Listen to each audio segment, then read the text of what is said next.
그래도 오늘 9월 마지막째 주일입니다. 오늘 요한복음 1장 29절인데요. 신명기 34장 7절 말씀을 보면은 모세가 느보산에 올라가서 죽을 때가 120살이 됐는데 성경은 그 당시 모세에 대해서 말씀하기를 기력이 쇠하지 아니하고 눈이 흐리지 않았다는 말씀을 강조를 하고 있습니다. 그게 무슨 말이냐면은 사람에는 어차피 우리가 언젠가는 죽지 않습니까? 어차피 죽을 터인데 건강하게 살면서 우리에게 허락하신 각각의 사명을 잘 감당하다가 죽었으면 좋겠다는 생각을 해볼 때가 있습니다. 모세가 죽기 한 달 전에 3편의 설교를 한 다음에 죽은 것으로 나타나 있는데 모세의 3번의 설교를 모아놓은 것이 신명기 성경이라고 말을 합니다. 그러니까 120살을 먹은 노인이 3번의 설교를 한 다음에 한 달쯤 있다가 천국에 갔으니까 생각해 보면은 모세의 인생은 참 어렵고 힘든 그런 역경의 그런 세월도 있었지만은 참 멋있게 살다가 멋지게 죽었다는 이제 그런 생각을 할 때가 있습니다. 왜냐하면은 여러분 우리가 마지막 시대를 사는 우리들도 요즘은 건강 100세, 120세, 뭐 150세 그런 말을 합니다만은 문제는 오래 사는 것이 얼마나 우리가 오래 사는 것이 문제가 아니라 건강하게 살아야 한다. 첫째는 육신의 건강이죠. 두 번째는 우리가 영적인 마음의 건강. 그러니까 늘 제가 우리가 학교에서도 신학교에서도 그런 말을 합니다만은 늙은 젊은이가 있고 젊은 늙은이가 있다. 그런 말을 제가 할 때가 있습니다. 그러니까 그 사람이 이제 얼마나 배웠다, 돈이 얼마나 많다, 그걸 떠나서 늙어도 성령으로 말미암아 기도하고 가슴에 꿈이 있는 사람은요 생각하는 것 자체가 젊습니다. 근데 그 사람이 설령 이팔 청춘이고 뭐 그런 사람이라 할지라도 마음이 늙어가지고 노인 그 냄새를 풍기는 사람이 있습니다. 그러니까 다시 말하면은 언제가 말했지만은 우리나라가 지금 전 세계에 13년을 1등하는 것이 몇 가지 뜨거든요. 자살률이 1등입니다. 자살률이 1등. 그러니까 하루에 지금도 이유불문하고 14명 정도가 자살해 죽는데요. 노인 자살률 1등이지요. 10대 청소년들 자살률 1등이죠. 그러니까 이건 뭘 말하느냐. 옛날보다 얼마나 우리가 잘 먹고 잘 사는데도 내일을 향한 꿈이 없으면은요 삶이 의미가 없어. 그러다 보니까 국회의원도 자살하지요, 대통령도 자살하지요, 장관도 자살하지요, 뭐 장군도 그 자살을 아주 공화국 같아. 그러니까 우리가 건강하게 우리가 첫째는 육신의 건강, 두 번째는 우리가 생각의 건강. 다시 반복하지만은 얼마나 오래 사는 것이 문제가 아니라 첫째는 건강하게 잘 살아야 하고, 그러기 위해서는 첫째는 우리가 잘 먹다 맨날 기름진 걸 먹는 게 의미 아니죠. 잘 먹고 잘 싸고 잘 자고, 이거 중요하죠. 그러니까 건강하다 할지라도 행여 우리가 120살, 150살까지 산다면은 와 너무 지루하지 않을까, 여러분 그런 생각을 해봅니다. 자, 하나님께서 오늘 우리에게 주신 말씀은 요한복음 1장 29절인데요 제가 읽습니다. 이튿날 요한이 예수께서 자기에게 나오심을 보고 이르되 보라, 세상 죄를 지고 가는 하나님의 뭐라고 그랬습니까? 어린 양이라고 그랬습니다. 세례 요한은 예수님하고 친척간이었던 것 같아요. 근데 예수님보다는 6개월을 먼저 태어났는데 사실은 그런 사람이 예수님의 길잡이가 되었던 사람인 거죠. 자, 그런데 아무도 그 당시에 예수님이 누구인지를 몰랐을 때에 세례 요한은 성령으로 말미암아 예수가 누구인지를 영으로 알아보고 했던 말이 오늘 본문 성경 요한복음 1장 29절 말씀이죠. 그러니까 세상 죄를 짊어지고 가는 하나님의 어린 양이라는 말이 아주 간단하고 짧은 말이지만 그러나 이 짧은 구절을 우리가 온전하게 이해하려면은 구약성경 레위기 16장을 이해할 필요가 있습니다. 그래서 여러분 공부 중에 가장 훌륭한 공부는요 반복하는 공부입니다. 반복하는 공부. 제가 신학교를 여기저기 다니지만은 아무리 강조를 해도요 메모를 안 하는 게 학생들이 많아. 잔소리하면은 뭐 한 두 주 노트를 갖고 오다가요 노트를 안 해요. 근데 그래도 또 내가 질문하면 대답을 못해. 근데 노트를 하는 사람은 거의 대답을 하거든요. 그러니까 가장 중요한 것은 반복하는 거예요. 반복하는 거. 그래서 이 오늘 요한복음 1장 29절을 온전히 이해하고 소화하기 위해서는 반드시 레위기 아까 몇 장이라고 그랬습니까? 16장 말씀을 이해를 해야 한다. 왜냐? 모든 성경의 구약과 신약은 따로따로가 아니라 연계 짝이 있다는 짝이 있다. 그래서 어떤 성경이라도 구약과 신약이 이렇게 짝을 이루고 그 짝을 맞추어 찾는 것이 우리가 굉장히 영적인 성장에 도움이 됩니다. 레위기 16장을 찾아보겠습니다. 레위기 16장. 제가 레위기 16장을 몇 번 말씀을 드렸지만은 레위기 성경 16장을 뭐라고 하느냐 하면은 속죄일장이라고 그러는데 속죄일장. 유대인 달력으로는 매월 7월 10일인데 그 7월 10일이 뭡니까? 대속죄일이죠. 대속죄일. 이 속죄일 날 이스라엘 모든 백성들의 죄짐을 짊어지고 가는 아사셀 염소가 등장한단 말이에요. 16장 1절을 제가 봅니다. 아론의 두 아들이 여호와 앞에 나가다가 죽은 후에 레위기 10장에서 제사장 위임식이 끝나고 난 그 다음날 그런 그 기가 막힌 사건이 나왔거든요. 그러니까 두 아들이 여호와 앞에 나가다가 죽은 후에 바로 죽은 후에인데 16절에 16장 16장에서 10장에서도 사건을 16장에서 지금 반복을 하는 겁니다. 죽은 후에 여호와께서 모세에게 말씀하시니라 그랬죠. 그런데 이 말씀이 왜 중요하냐 하면은 레위기 10장을 보면은 지금 말씀드린 대로 모세의 형이었던 아론의 두 아들 누굽니까? 나답과 아비후란 두 제사장이 하나님 앞에 잘못된 제사를 드리다가 성전 안에서 어떤 일이 있어서 즉사를 당합니다. 즉사를 성전 안에서. 우리가 아는 대로 구약 시대는 전통이 있었는데 아버지가 제사장이면은 그 아들들이 제사장이 되었지만 그러나 어떤 사람이냐 오직 레위지파의 하나는 거죠. 그러니까 이 구약 시대는 성전이 있었고 또 하나는 지성전이 있었습니다. 성소 안에는 여러분 기억합니까? 세 가지 성물이 있다고 했어요. 몇 가지가 있었어요? 세 가지가 있었는데 성전 안에 들어가면 오른쪽에 뭐가 있다? 떡상이 있었다. 떡상.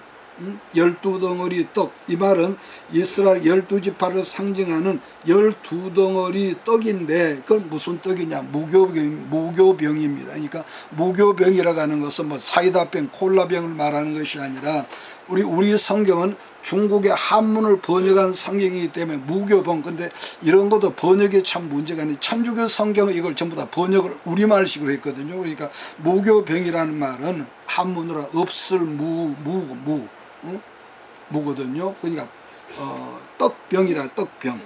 그러니까 우리가 전병이라는 게 그냥 떡이란 말이에요. 한자로 말하면. 그러니까 무교병 떡상이 오른쪽에 있었고 왼쪽에는 뭐가 있다고요? 금초대가 있었다. 그리고 가운데가 분향단이 있었다. 무교병이라고 하는 것은 지금 말씀한 대로 누룩을 넣지 않은 반죽, 누룩을 넣지 않은 반죽, 그걸로 만든 떡을 무교병이라고 하는데 양쪽으로 6개씩 두 줄로 12개를 쌓아놓은 그 떡상입니다. 그래서 참고로 말하자면은 성경에서 떡이라고 하는 것은 뭘 말하죠? 하나님의 말씀이다. 그러니까 육신의 떡이 있고 또 영성의 떡이신 하나님 말씀의 떡이 있다. 육신의 떡은 아무리 잘 먹고 또 먹어도 한 끼 먹고 나면 또 배고프죠. 배설하니까. 그런데 그것은 썩어질 양식이라고 그러고 영성의 떡이신 말씀의 떡이 있다. 그것을 그 신명기에서 자세히 말하고 있는. 그래서 그 다음에 이제 그 성전으로 들어가면은 아까 제가 말씀했지만은 성전 오른쪽에는 떡상이 있고 왼쪽에는 뭐가 있다고요? 왼쪽에는 금으로 만든 금초대가 있어서 항상 불이 밝혀 있는 겁니다. 그러니까 성전 안에는 성전이나 지성소 외부에서 외부에 빛이 들어오면 안 되니까 완전히 깜깜한 거죠. 오직 거기는, 그러니까 그 깜깜하다는 것은 죄악 세상을 말하는데, 불을 밝히는 건 뭡니까? 거기서 오직 하나님이 불이시고 빛이시고 우리가 살아가는 삶이 빛이어야 한다. 빛이어야 한다. 그래서 항상 불을 밝혀서 성소안을 환하게 이 빛을 비추게 했는데, 근데 촛대는 이렇게 하나 있지만 촛대에서 가지가 나온 가지가 7가지가 만들어 있었습니다. 나무 가지처럼. 그러니까 불을 켜는 촛대는 촛대의 등잔이라고 그러죠. 등잔은 살구꽃 형상으로 7등잔이 있었는데, 그래서 제사장이 하는 일은 뭐냐, 항상 불이 꺼지지 않도록 거기다가 기름을 부었습니다. 감람유를 거기다 자꾸 보충을 해요. 왜? 꺼지면 안 되니까. 참고로 구약에서 감람유란 신약에서는 뭘 상징한다고 했습니까? 신약에서는, 구약의 기름은 신약에서는 성령으로. 제가 자꾸 물어보는 건요, 대답을 해야 할 필요가 있습니다. 그래야 자꾸 이렇게 입력이 되거든요. 성령을 상징했고, 금초대 불빛은 아까 제가 잠깐 말한 성도들의 삶을, 내가 빛이다. 그래서 이사야에서도 일어나라, 때가 됐다, 빛을 발하라 그랬거든요. 그러니까 빛된 삶이죠. 그리고 지성전 안으로 들어가는 입구에 휘장이 있는데, 휘장 앞에 분향단이라는 향로가 있었습니다. 그러니까 금초대와 마찬가지로 분향단의 향로는 항상 향불이 있죠. 향불을 태워야 했기 때문에 향로의 불이 꺼지면 여러분 그건 절대로 안 되었습니다. 그 향로에서 향을 태우는 향불의 연기가 뭐냐, 요한계시록 성경으로 보면 모든 성도들의 기도가 연기로 하나님 보좌로 올라간다 말씀했기 때문에, 지금 말한 대로 그 불이 꺼지면은 안 되기 때문에 제사장이 뭘 관리해야 하냐, 금초대에 기름이 떨어지지 않게 하고 분향단에 불이 꺼지지 않도록 늘 그렇게 이렇게 점검을 했습니다. 제사장들의 이것이 주 업무였죠. 자, 그런데 이 아론의 두 아들 제사장들이 뭘 잘못했냐면은 하늘로부터 온 불씨 관리를 잘못해서 24시간의 향불의 연기가 하나님에게 계속 올라가야 하겠는데, 아마 성경에는 그런 내용이 없거든요. 없지만은 레위기 8장에서 제사장 뭐가 있다고 그랬습니까? 위임식이 있었다고 그랬습니다. 위임식, 초대 맨 처음에 제사장 위임식이 있었는데, 자, 그러니까 어제 제사장 위임식 잔치가 있었단 말이에요. 위임식 잔치가. 아마 제 추측입니다. 위임식 잔치에 안주가 좋고 포도주가 너무 많이 있었든지 그걸 마셨든지, 아니면 다르게 우리 생각으로 말해서 아마 그들이 아마 나태하고 게을러서 그랬든지는 모르겠지만은 절대로 꺼지면 안 되는 분향단의 향로의 불이 꺼져버렸다는 거예요. 근데 제가 이 포도주를 한 것은 우리가 16장을 읽다 보면은요, 성소에 들어가도 술을 먹지 말라는 그런 말이 있습니다. 그래서 추측건데 어제 먹은 술이 덜 깨서 그러지 않았을까. 그러니까 이걸 추측하건대 자기들 편한 대로, 예를 들면은 뭐라 할까, 상냥불로 대체다든지 나이타불을 껴서 향로의 불을 붙였다, 이렇게 우리가 볼 수가 있거든요. 그러한 잘못된 행위를 하나님께서 용납을 지금 못하신 것이죠. 그래서 하나님의 향로에 하나님의 불로 향로의 불이 켜 있어야 하는데, 제사장 세상적인 불, 인간적인 인위적인 불을 켜서 쉬운 대로 편리한 대로 하다 보니까 하나님께서 얼마나 진노하셨냐면은 레위기 10장 2절 말씀을 보면은 이렇게 기록을 하고 있는데, 1절 2절을 제가 봅니다. 10장. 아론의 아들 나답과 아비후가 각기 향로를 가져다가 하나님께 여호와께서 명령하시지 아니하신 다른 불을 담아 여호와 앞에 분향하였더니 불이 여호와 앞에서 나와서 그들을 삼키며 그들이 여호와 앞에서 뭐라 했습니까? 죽어 즉사를 했다고 그랬습니다. 그러니까 하나님이 기뻐하시는 불, 곧 영적인 질서를 지키는 것이 아니라 인간적인 수단과 인간적인 방법으로 말미암는 불이었으니까 하나님께서 뭐라 하는 거예요? 거절하셨다는 설명이 되는 거죠. 그러한 점에서 누구나 하나님의 일을 맡은 사람들은 우리가 언제나 조심해야 할 필요가 있다, 이렇게 보는 것이죠. 자, 레위기 16장 1절 2절을 우리가 한번 같이 읽겠습니다. 레위기 16장 시작. 아론의 두 아들이 여호와 앞에 나가다가 죽은 후에 여호와께서 모세에게 말씀하시니라. 여호와께서 모세에게 이르시되 네 형 아론에게 이르라. 성소에 휘장한 벗개 위 속죄소 앞에 아무 때나 들어오지 말라. 그리하면 죽지 않도록 하라. 이는 내가 구름 가운데서 속죄소 위에 나타남이니라. 여기서 속죄소라고 하는 것은 지성소를 말하는 것이 아니라 지성소 안에는 벗개가 있었단 말이에요. 언약궤. 근데 그 언약궤 위에 두 천사가 날개를 펴고 그 언약궤 벗개를 덮는 형상이 있습니다. 그래서 속죄소라고 하는 것은 사람 편에서 말할 때 속죄소고 하나님 편에서 말할 때는 뭐라고 했습니까? 시은소. 그러니까 거기다가 피를 뿌리면서 이스라엘의 죄를 속죄하는 겁니다. 자, 참고적으로 제가 말씀드렸습니다. 그래서 구약의 모든 제사는 우리에게는 속죄하는 제사죠.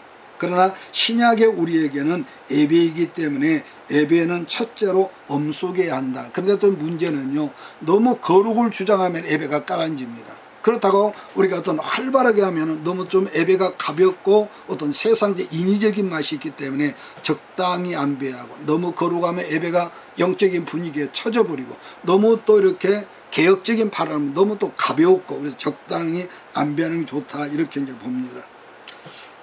그래서 언제나 좋은 교회, 또 건강하고 좋은 신앙이라고 하는 세 가지, 몇 가지를 갖추어야 한다고 보는데, 첫째는 지금 말한 대로 거룩한 제사죠. 거룩한 예배.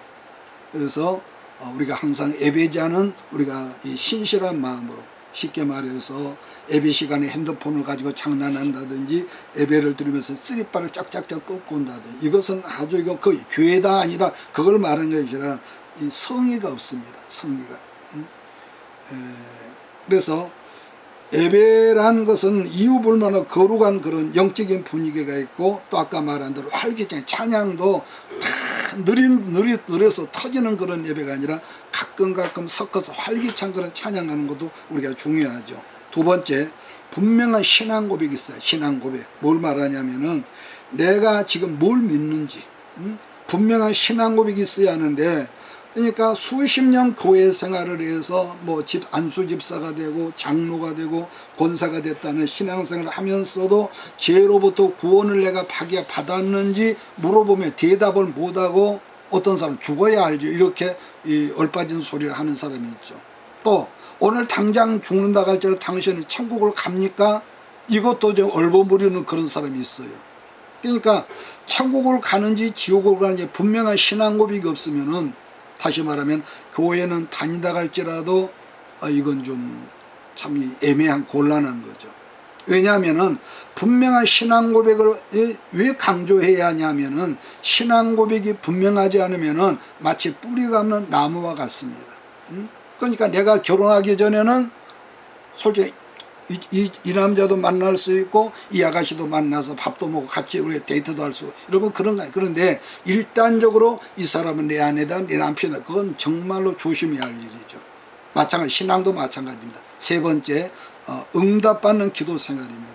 우리가 몰라서 그렇지 알고 보면은 우리들이 다 기도 응답으로 살아가고 있다는 점이거든요. 그래서 이런 말이 있습니다.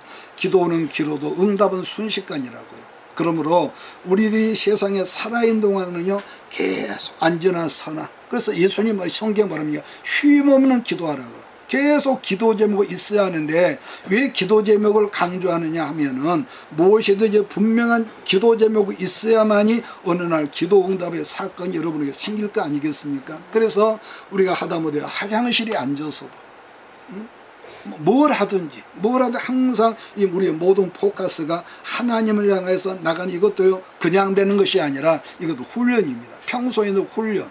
그래서 기도가 끊어지지 않을 때 응답의 사건이 어느 날 생긴다는 것. 또 문제가 생겼을 때라야 발등에 불 떨어진 사람처럼 뭐 그때 금식한다, 철회한다, 뭐 그것이 좋다 나쁘다 하기 이전에 아무리 설레발을 친다 할지라도요, 그건 아니죠. 평소에 꾸준히 내가 교회 가서 무릎 꿇고 꾸준히 시간 맞지 않을지라도 내 삶 가운데서 기도하는 그런 삶이 건강한 신앙이다, 이렇게 말 수 있습니다. 그래서 좋은 교회, 건강한 신앙이 뭐냐 한다면은 우선 첫째는 예배가 살아야 하는, 예배가 살려면 말씀이 살아야죠. 뭐 예배 시간 때문에 어디 뭐 간증을 한다든지 뭐 그건 좀 아니다. 어떻게 하나님 말씀을 풀어서 성도들 알아듣게 하고 그 말씀이 그 삶 속에 응용이 될 수 있도록, 이게 예배가 말씀이 살아 있어야 한다. 세상에서는 이 문제 저 문제 우리가 풀이 죽었다 할지라도 우리가 교회에 와서 예배를 드리고 말씀을 먹고 나면 뭐합니까? 오늘 새벽에 제가 일어나서 앞에 나가 보니까 좀 화분에 저 천사나팔이 축 처져 있어. 아, 이건 물이 없었구나. 이제 뿌리가 좀 흙이 아프니까 그런 거야. 그래서 내가 기도하러 가면서 물을 좀 틀었더니 내려와 이제 기도하고 보니까 나무가 확 살아났더라고. 그래서 우리가 말씀이 중요한 거죠. 세상에서는 이 문제 점으로 고민하고 그러다가 일단 교회에 와서 말씀을 듣고 나면은 소생한단 말이에요. 그래서 에스겔 47장에 보면 이 강물이 흘러가는 곳마다 그 다음에 기억합니까? 모든 것이 되살아난다. 말씀이 들어가는 곳에는요 되살아나고 하나님 말씀의 에너지가 들어오면 우리가 살아난다는 거예요. 두 번째는 분명한 신앙 고백이라고 제가 했는데요. 왜냐? 평생을 수십 년 교회 생활을 했으면서도 내가 지금 뭘 믿는지 분명한 신앙 고백이 있어야 뭐 착하게 산다, 이건요 우리가 예수가 내 주인이 되면 착하게 사는 건 당연한 거죠. 불량한 사람이 아니라. 그런데 내 안에 하나님의 말씀의 에너지가 채워지면은 그런 게 분명하지 않습니까? 분명해. 그런데 이 분명한 신앙을 제가 자꾸 강조하는 것은 이 고백이 분명하지 않으면 제 아무리 뭐 분위기에 따라서 막 방언하고 털털 뛰고 뭐 그렇게 뛰고 나른다 할지라도요 그런 사람은 결국은 분위기 신앙, 뿌리가 없으니까 시험이 오면 넘어진 그런 사람인 거죠. 또 세 번째가 뭐냐? 응답받는 기도 생활이라고 그랬습니다. 그러니까 크고 작은 기도의 응답이 내가 살아가는 삶 가운데 신앙생활이 아니라 그래서 생활신앙이 중요한데 내가 살아가는 직장, 공동체, 가정공동체 내 삶 가운데 자꾸 차곡차곡 작은 기도들이 쌓이면서 그것이 뭡니까? 영적으로 점점점 성장하는 거죠. 그러니까 하나님 앞에 여러분과 내가 내 속사람이 성장하고 자라지 않으면요 성숙도 어렵습니다. 여러분 그러죠? 성장하고 성숙은 다르거든요. 그런데 나답과 아비후의 제사처럼 정상적인 예배의 법도가 아니라 내 생각대로 기분 나면 찬양하고 기분 안 좋으면 입 딱 다물고 있고, 예를 들어서 그러니까 제가 우리 신학생들한테 그런 얘기를 합니다. 여러분 명절이 다가오면은 여러분의 섬기는 목사님이나 뭐 누구에게 선물을 하지요. 그런데 그것이 많고 적고 싸고 비싸고가 아니라 정성이 들어가지 않은 선물은 그건 뻥입니다. 체면치료를 하지 말라고. 그런데 내가 우리 학교 가서 강의하면 꼭 뭡니까? 파리바게트에서 요만큼만 빵 종류가 있어요. 그래서 내가 저녁을 안 먹고 갈 때가 많으니까 목사님 드십시오. 근데 언젠가부터 보면은요 성의가 없어. 그러니까 그것이 나쁘다 좋다가 아니라 그 사람이 이 심령을 보는 거죠. 그러니까 우리가 어떤 걸 드려도 자기 마음이 빠져버리고 정성이 빠져버리고 이상 기도하는 사람은요 그게 알아집니다. 입으로는 목사님 이렇게 안양을 떨어도 벌써 보면 그 느낌이 오거든. 예사 영적인 건 여러분 그렇습니다. 그래서 믿음 없이 신앙생활을 하다 보면은 평생 교회 생활을 한다 하더라도 결국은 뭐죠? 그 모래성이라는 거죠. 자, 레위기 6장 16장 3절로 5절을 우리 한번 같이 읽겠습니다.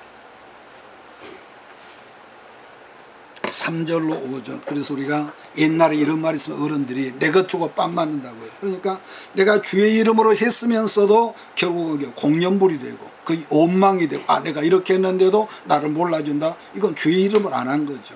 체면을 하기 때문에. 그래서 우리가 드리는 입장이니까 받는 입장보다도요 알고 보면은 우리가 영적으로는 주는 입장이 훨씬 더 어렵습니다. 그러니까 성교도 받을 때는 그저 감사합니다 끝나는데 주고 나면은 생색내기 쉽고요. 여러분 이것을 우리가 항상 우리가 예수 안에 있는 사람은 주는 입장에서 굉장히 기도해야 하고 우리가 조심해야 합니다. 3절 5절을 읽습니다. 시작. 아론이 성소에 들어오려면 수송아지를 속죄제물로 삼고 순양을 번제물로 삼고 거룩한 세마포 속옷을 입으며 세마포 속바지를 몸에 입고 세마포 띠를 띠며 세마포 간을 쓸지라. 이것들은 거룩한 옷이라 물로 그의 몸을 씻고 입을 것이며 이스라엘 자손의 회중에게서 속죄제물로 삼기 위하여 순염소 2마리와 번제물로 삼기 위하여 순양 2마리를 가져갈지니라. 그야말로 자세하게 이걸 전부 다 설명할 수는 없지만은 자세하게 말씀해 주고 있는데요. 특히 5절을 보면은 이스라엘 민족의 대속죄제물로 드려져야 할 여러분 그 순염소 염소 2마리, 여러분 아사셀 양이라고 그러는데 2마리라고 그랬는데요. 6절로 9절을 제가 또 읽습니다. 아론은 자기를 위한 속죄제 수송아지를 드리되, 그러니까 제사장을 위해서는요 자기가 준비하는데 여기는 소를 드리는 겁니다. 드리되 뭘 아니냐, 자기와 집안을 위하여 속죄하고 또 그 2 염소를 가지고 희망문 여호와 앞에 두고 2 염소를 위하여 제비를 뽑되 한 제비는 여호와를 위하고 한 제비는 뭐라고 합니까? 아사셀을 위하여 할지며 아론은 여호와를 위하여 제비 뽑힌 염소를 속죄제로 드리고 그랬거든요. 그냥 본문에서 주목할 부분은 대제사장 아론은 누구를 위해서?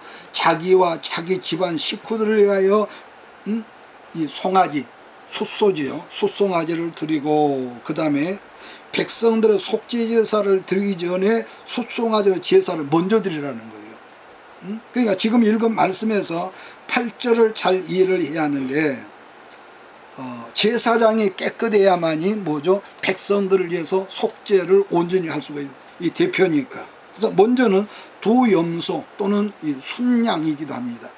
2 염소를 준비하려는데 그 2마리를 놓고 아무거나 아니라 둘 중에서 제비를 뽑아서 하나를 선택하는 거죠. 그래서 2마리를 다 하나님께 드린 제물이었지만은 제비에 먼저 뽑힌 제물된 선택된 염소는 하나님께 드리는 이 염소라는 것이고, 그 다음에 나중에 제비에 뽑힌 염소가 뭐라 했습니까? 그것이 아사셀 제물 염소라고 그랬습니다. 자, 반복합니다.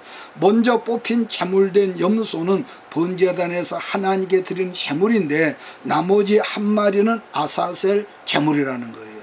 자, 아사셀 염소를 여러분 잘 기억을 해야 합니다. 제가 아까 지금 오늘 본문에 요한복음 1장 29절에서 세례 요한이 아까 뭐라고 한다 했습니까? 보라, 세상죄를 지고 가는, 기억합니까? 하나님의 어린 양이라고 했는데 세례 요한이 했던 그 말씀이 바로 레위기 16장에서 말씀하신 아사셀 양과 이 짝을 이룬다는 거예요. 짝을 이루는.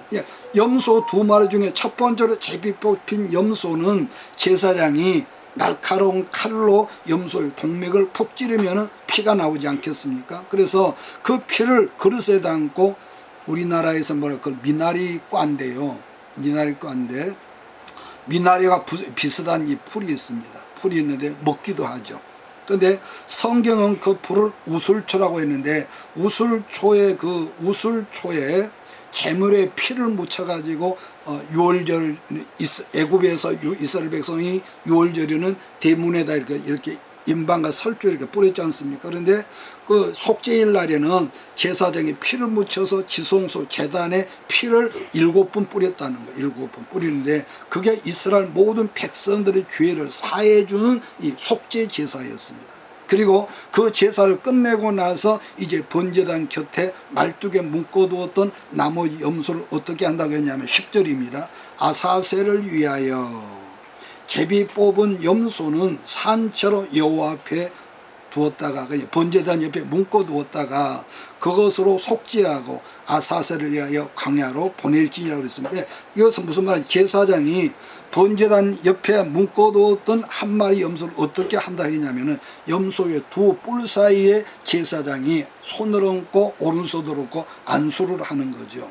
뭐라 하느냐, 이스라엘은 모든 이스라엘 민족의 죄짐을 짊어지고 가는 하나님의 어린 양이라고 그러면서 거기다가 2025년이라고 합시다. 25년 한 해 동안 지은 모든 우리 민족의 죄를 거기다가 이 안수람으로 그 염소에게 들어가는 겁니다.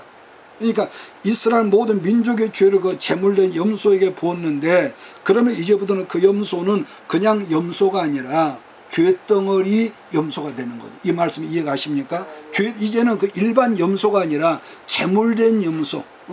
제물이라고 하는 것은 내가 죽어야 할 그 자리에 제물된 아사셀이 죽었고 염소가 죽고, 신약에서는 내가 죽어야 할 십자가 예수님이 죽었기 때문에 대속죄 제물이라고 그러죠. 그래서 그 다음에 11절을 보면은 제사를 집례하는 제사장이 먼저 제사를 드렸는데, 왜냐하면 아까 제가 언급했습니다마는 집례자인 제사장이 먼저 하나님 앞에 깨끗해야 했기 때문인데, 그래야만이 성도들을 위한 중보기도를 할 수 있는 중보자의 자격이 하나님 앞에 주어져.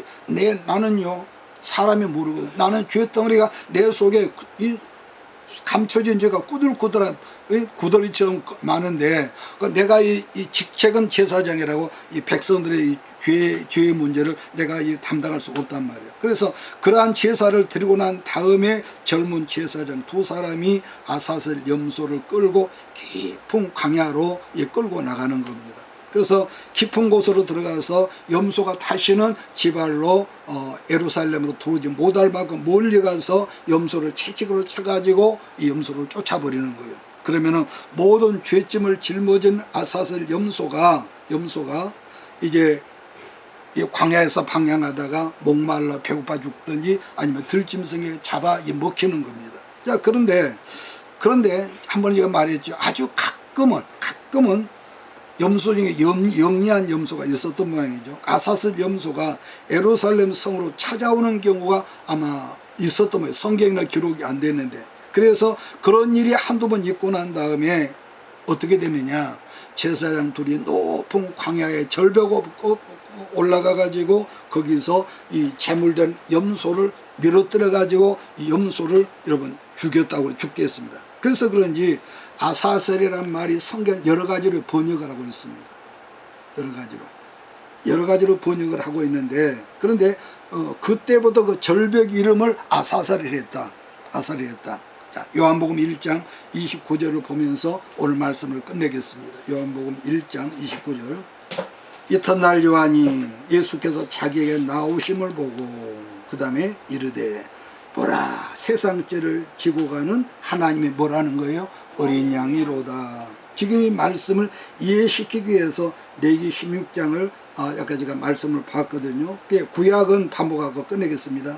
이스라엘 모든 민족의 죄짐을 지고 가는 어린 양, 짐승이었다면은 신약에 오셨던 하나님의 어린 양으로 오셨던 예수님은 이제는 이스라엘 민족뿐만 아니라 온 세상의 죄짐을 지고 가는 하나님의 뭐예요? 어린 양이라는 거예요. 그래서 이런 말씀을 제가 지금도 하고 누차 반복, 앞으로 계속 반복할 거예요. 왜냐? 반복해야만이 이건 어떤 상황에서도 우리가 성경을 보는 안목이 달라지거든요. 그래서 말씀을 누차 반복하는 것은 이러한 말씀이 충분히 우리가 이해가 돼야만이 성경 전체를 보는 안목도 빠르고 이해가 빠르기 때문에 이것은 그러구나 이해가 된단 말이에요. 그래서 그냥 대충 우리가 성경을 의미도 모르고 읽다 보면은 그러보면 성경은 많이 읽었는데 어떤 그 전문적인 성경의 내용을 알지 못하고 신앙생활을 하다 보면은 아까 제가 언급한 대로 교회 생활을 오래 했을지라도 빈탕이기 때문에 이단이나 사이비가 이렇게 슬쩍 건드면 언론 넘어 그런 말이 있었냐고 이러기 때문에 반복으로 제가 계속적으로 앞으로 할 거예요. 그래서 성경에 말씀한 내용을 모르다 보니까 성경을 읽어야 한다는 마음은 있지만은 금방 여러분 성경 보면 수면제 같이 수면제 금방 졸음이 하품이 오고 아이고 내일 읽어야지 이러면서 성경을 덮는 경우가 많거든요. 그래서 왜냐 모르니까 알면은 재밌는. 그래서 우리가 제가 가끔 목회자들 얘기를 하다 보면은요 레위기 성경을 거의요 설교를 안 해요. 그 고리타분한 거 옛날 있어도 그건 절대로 아닙니다. 구약을 바로 알면 신약을 저절로 알게 됩니다. 왜냐 연결 짝이니까. 그러므로 구약과 신약을 서로 짝을 이루기 때문에 성경을 제가 처음 어떤 사람들 오면요 우리 교회 오면 좀 답답할 거 뭔 그냥 목사님이 읽어주지 꼭 찾아서 읽으라 하냐. 왜냐 안 읽거든요 요즘에. 큰 교회는 앞에 큰 여러분 뭐죠 스크린으로 막 띄우니까 편하긴 하는데 뭐 잠언 찾으러 가면 뭐 신약에서 찾고 마태복음 찾으러 그러면 창세기 찾고, 왜냐 안 읽어보니까. 그래서 나를 위한 것처럼 교인들을 위해서 시간 앞으로도 그럴 겁니다. 그래서 꼭 찾아서 같이 읽는 훈련을 해야만이 우리가 성경을 알 수가 있는 것이죠. 그래서 계속 그렇게 해서 가슴에 박히고 각인되게 하는 것, 이런 훈련이 되기 때문에 제가 반복하는 것, 할 말이 없어 하는 것이 아니라. 기도하겠습니다. 이것이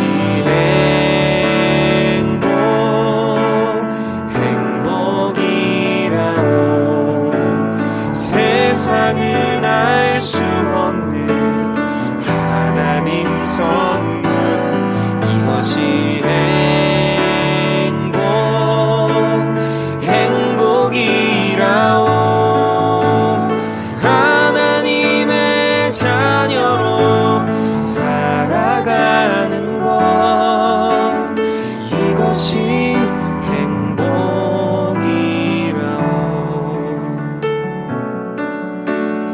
이것이 행복이라오.